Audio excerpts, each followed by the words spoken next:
I actually meant to make a video about this earlier, but I got busy doing other stuff and forgot all about it. But Kendrick Lamar really got into some folks' fee-fees just by speaking truth. Now, on Whacked Out Murals, the first track on his album, he calls out some folks, and he calls out some folks by name. But there was one particular line where he said, "Don't let no white comedian talk about black women, that's law." Okay. He didn't mention any names there, but there was one particular comedian that got all up in his fee-fees and said something about it. Now, I'm not going to mention the comedian's name, but by now y'all know exactly who I'm talking about. I personally had never heard of the guy before this all went down. And I saw, different people over on the Tube of You showing his reaction, and basically the clip of him with the two black comedians that a lot of people think that, that was the segment that Kendrick was referencing, even though we really don't know, because there actually are a few Waihite comedians that have said some disrespectful stuff about black women. So he didn't necessarily have to be talking about this guy. But anyway,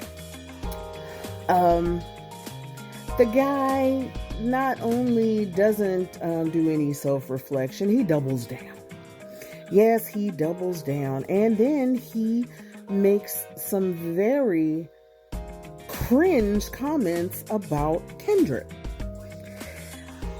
He basically goes on to make a joke, which wasn't very funny, as none of the clips I've seen of this guy are very funny, to be honest.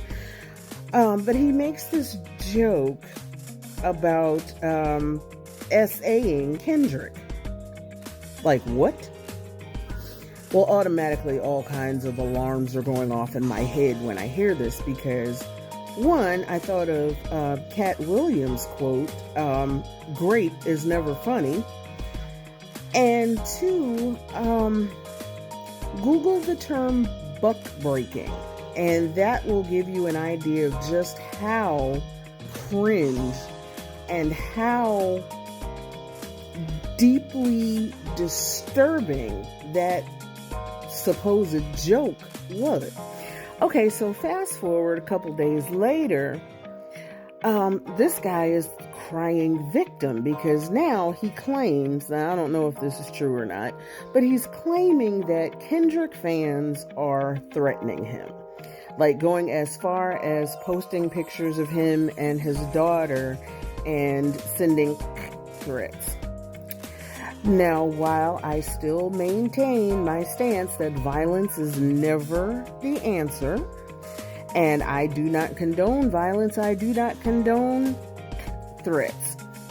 However, when you make that kind of distasteful joke about a people, which he has constantly made very distasteful jokes about black women, and then he zeroes in on Kendrick Lamar, who, by the way, never dropped his name, never mentioned his name. He just assumed that Kendrick was talking about him, even though he never mentioned a name. He never attached a name to that lyric.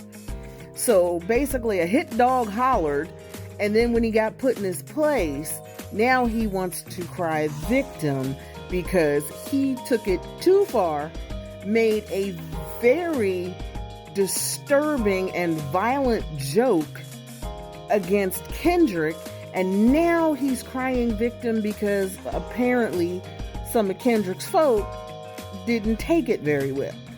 Now again, I don't condone violence, but when you put your neck out there, you can't be surprised when some people come for it. Just saying, you can't be the perpetrator and the victim at the same time. It doesn't work that way. And again, for anybody that wants to say, oh, well, it was just a joke and people shouldn't get in their feelings, again, Google the term buck breaking, and then you will know exactly why, yes, it is that serious, and yes, he needed to keep his mouth freaking shut.